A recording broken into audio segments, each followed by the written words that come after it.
In the open ocean, sea surface temperature, SST, response to TCs has been widely noticed and extensively investigated in the world oceans. For example, TCs usually cause SST to drop, SST cooling, via vertical mixing, air-sea heat flux, and advection.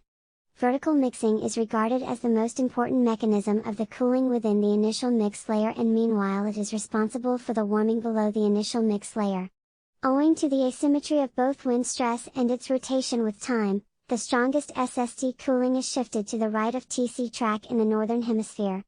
In addition, this rightward shift or bias depends on the TC translation speed.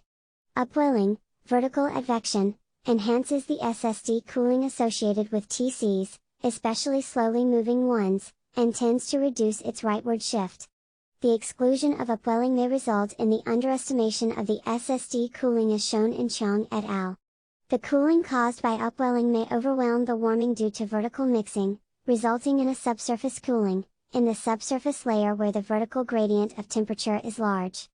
May et al. Demonstrated that stronger, slower moving, and higher latitude TCs usually cause a larger magnitude of SST anomaly. Slowly moving typhoons tend to induce larger SST drop than fast moving typhoons, for the former have relatively longer residence time, producing a stronger vertical mixing and more heat loss from ocean to air. The magnitude of the SST cooling depends not only on the intensity and translation speed of typhoon, but also on the preceding thermal structure, i.e., mixed layer depth and upper ocean stratification, of the upper ocean. Lin et al. Showed that a typhoon causes quite smaller SST cooling under the condition with a thicker warm upper layer than it does under the climatological condition. The scope of the SST cooling is related to the typhoon size. DeSaro et al. Observed that among several TC-induced cold wakes, the smallest typhoon, Megi in Philippine Sea, produced a narrowest wake, indicating that the width of the cold wake depends on the TC size. The SST cooling reaches a peak during the day following a TC passage, and the surface cold wake restores to normal in an E-folding time of 5 to 20 days. In the W&P, Mrljevic et al.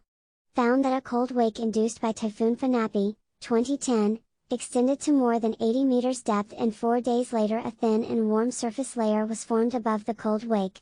The capped wake, defined as the layer of 26 to 27 degrees Celsius, returned to normal after an E-folding time of 23 days, almost twice that of the corresponding SST cooling. Similar phenomenon has also been observed in the W&P by DeSaro et al. And their observations showed that the subsurface wake commonly occurred after the passage of several typhoons.